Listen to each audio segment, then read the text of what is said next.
आदिशक्ती. मी संगीता खोकले. अदृश्य अस्तित्व या चॅनलमध्ये सर्व ईश्वरांच्या लाडक्यांचे आणि लाडक्या निंदकांचे देखील मनपूर्वक स्वागत. बंधू आणि भगिनींनो, आज आपण असा विषय घेऊन आलेलो आहे की आपली बऱ्याच वेळेला गेनमाळ होते किंवा गेनमाळ होते, पण कधी कधी कुणी काय म्हणतं की ताई गेनमाळ झाली, पण गेनमाळ व्यवस्थित झाली नाही. व्यवस्थित न होणे म्हणजे काय काय इश्यू असू शकतो किंवा काय अडचणी होतात बाबा, परत परत का गेनमाळ करायला लागते. काही काही सदस्य असे देखील आहेत किंवा काही साधक असे आहेत की आता हे खूप या गोष्टीवरती कॉल आलेले आहेत की बऱ्याच जणांचं असं म्हणणं असतं की गेनमाळ झाली, पण आमची गेनमाळ फसलेली आहे. आम्हाला जो काही त्रास होतो तो म्हणजे कमी झालेला नाही, त्यावरून आम्हाला कळतं की आमची गेनमाळ व्यवस्थित झालेली नाही.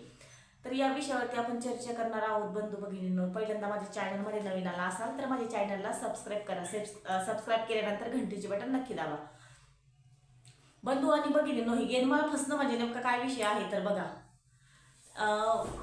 जेव्हा संचार होतो आपला, संचार झाल्यानंतर त्या वाऱ्याच्या परीक्षा होतात. वाऱ्याच्या परीक्षा झाल्यानंतर मग ही गेनमाळ आपल्याला करायला सांगितलेली असते.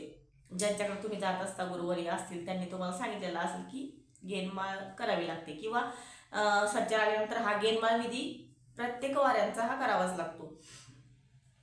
मग काय होतं की आपल्याला कोणी सांगितलेलं असतं म्हणून आपण करतोय. आता बऱ्याच ठिकाणी असं असतं की खूप सारी पब्लिसिटी असते, म्हणजे पब्लिक खूप असते, खूप मोठा कार्यक्रम असतो, सर्वांना आपण बोलवलेलं असतं कार्यक्रमाला आणि वाजंत्री चांगली असतात. आपल्याला असं वाटतं की म्हणजे एवढा सुंदर कार्यक्रम होतो, आपल्याला पण असं वाटतं खूप छान असा कार्यक्रम झालाय आणि आपल्या मनाला असं शांतता मिळते की बाबा कार्यक्रम माझा खूपच सुंदर झालेला आहे.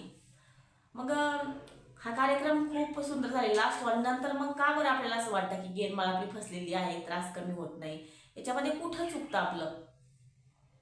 तर बघा बंधू आणि भगिनींनो, विषय काय होतो की जेव्हा तुमची गेनमाळ असेल तर आपल्याला पण दिखावा हा खूपच आवडतो. आपल्याला पण लोकांना दाखवायचं असतं की आपण कार्यक्रम करतोय, आपण याला बोलवतोय, त्याला बोलवतोय, याला ये म्हणतो, त्याला ये म्हणतो. आपण सगळ्यांना हळदी कुंकू दिलेलं असतं. आपण बऱ्याच मंडळीला आपल्या घरी बोलवत असतो गेनमाळीच्या कार्यक्रमाला.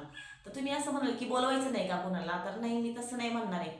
बोलवतोय आपण, विषय चांगली गोष्ट आहे, पण काय असतं की आपण ज्याला बोलवणार आहे ती व्यक्ती कशी आहेत, ते तुमच्या विरुद्ध म्हणजे तुमच्या बाबतीत त्यांचं काय काय राय आहे किंवा ते तुमच्या बाबतीत काय विचार करतात, हे त्यांना तुमचं चांगलं वाटते का. काही काही लोक असे असतात की त्यांना ते नुसते पूजत असतात. आपण त्यांना कार्यक्रमाला जरी बोलवलं, त्यांची नजरी चांगली नसते, नुसतं पूजतच असतात कार्यक्रमामध्ये बसून. काही लोक असे असतात की कार्यक्रम बंद कसा पडावा म्हणून काही तांत्रिक क्रिया देखील करण्यासाठी आलेले असतात. काही लोक नुसते टिंगल उडवण्यासाठी आलेले असतात. अशा बऱ्याच काही गोष्टी असतात. कोणी व्यसन करून येत असेल, पण हा गेनमाळ म्हणजे हा विधी असा असतो की अत्यंत पवित्र असा हा विधी असतो आणि खूप विशेष महत्व आहे गेनमाळ विधीला. तर या गेनमाळ विधीमध्ये आपल्याला असं वाटतं की खूप डान्स केले, खूप वाजा झाला, म्हणजे खूप पब्लिसिटी आली आणि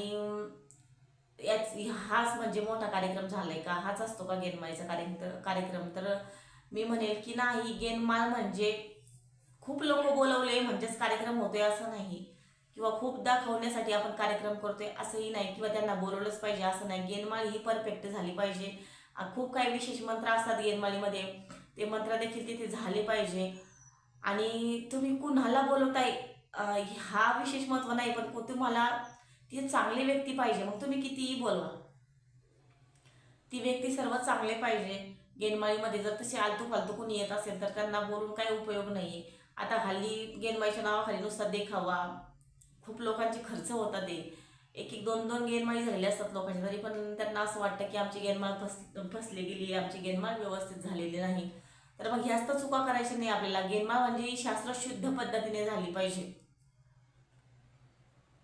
आपल्याला असं वाटतं की होमामध्ये वगैरे खेळलं तर झालं म्हणजे ते सक्सेस झाली का गेनमाळ, तसं नाही. गेनमाळीला म्हणजे विशेष असे महत्व आहे. गेनमाळीला खूप काही मंत्र असतात, ते मंत्र व्यवस्थित म्हणले पाहिजे. कुणी व्यसन करून तिथे आले नाही पाहिजे, कुणी कुचत तिथं बसलं नाही पाहिजे.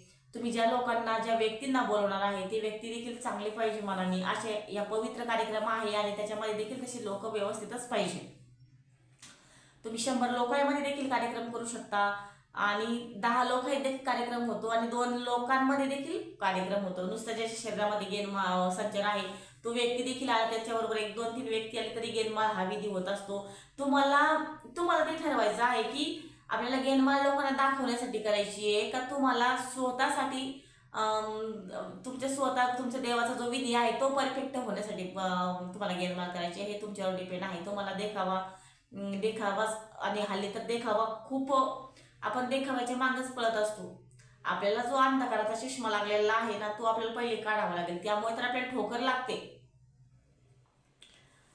काही काही गुरुवारी आहेत ते चांगले देखील कार्यक्रम करतात गेनमाळीचा आणि काही नाही तर बाजार मांडून ठेवला. आपण सर्वांना म्हणू शकत नाही. काही चांगले देखील आहेत गुरुवारी, ते छान कार्यक्रम करतात.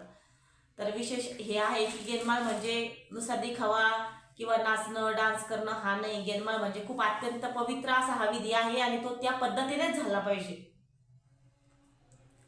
जो कार्यक्रम त्या पद्धतीने झाला म्हणजे त्याला पण एक विशेष महत्व आहे ना गेनमाळीला. तिथे कुणीही बोलवून कुणीही तिथं बोलवले तुम्ही तर तो कार्यक्रम होईल असं नाही. गेनमाळ ही 4 लोकात होते, 100 लोकात देखील होते, पण ते तुमच्यावर डिपेंड आहे तुम्हाला दाखवण्यासाठी करायचे का तुमच्यासाठी करायचंय. ह्या अशा चुका आपण करत असतो. तिथे कोणी व्यसन करून येत असेल, अशा अत्यंत पवित्र विधीमध्ये तिथं कोणी व्यसन देखील करून आलेलं नाही पाहिजे. त्यामुळे देखील पवित्र वातावरण असतं. साक्षात आपण जगदंबेला आव्हान केलेलं असतं, तिथे ती बोलत येत असते. विशेष म्हणजे आपण गेनमाळ करतो हे ते म्हणजे देवाबरोबर आपलं लग्न लागत असतं. मग ह्या गेनमाळ विधीला खूप अत्यंत असं विशेष मानलं आहे. त्यामुळे ही कार्यक्रम देखील असा विशेषच झाला पाहिजे. नुसतं ऍक्टिंग आणि देखाव्याच्या मागे पळू नका. आणि व्हिडिओ कसे वाटतात तर माझे व्हिडिओ जर तुम्हाला आवडत असतील तर माझ्या व्हिडिओला लाईक करा. नवीन मंडळी कुणी आले असेल त्यांच्या चॅनलला सबस्क्राईब करायचं आहे, घंटीचे बटन नक्की दाबायचे आहे. आणि जर व्हिडिओ आवडत असेल तर इतरांपर्यंत देखील शेअर करायचे आहेत आणि जास्तीत जास्त लोकांपर्यंत हा व्हिडिओ पोहोचवायचा आहे. ही दैवी सेवा करायची आहे तुम्हाला. आणि तुमचे देखील काही विषय असेल तर तुम्ही कमेंट करून नक्की कळवा, कारण आपण तुमच्या देखील प्रश्नाचं उत्तर देण्याचा नक्कीच आपण प्रयत्न करणार आहोत. त्यामुळे तुम्ही देखील सांगायचं आहे, तुमच्या काही अडचणी असेल तर तुम्ही तसं कमेंट करून कळवायचं आहे. आणि कुणाला अध्यात्मामध्ये काही अडचणी असेल तर तुम्ही कॉल करू शकता. गेनमाळी विषय असेल, गुरुदीक्षा विषय असेल किंवा कुणाला काही त्रास होत असेल तर माझा नंबर दिलेला आहे, तुम्ही कॉल करू शकता. जय आदिशक्ती.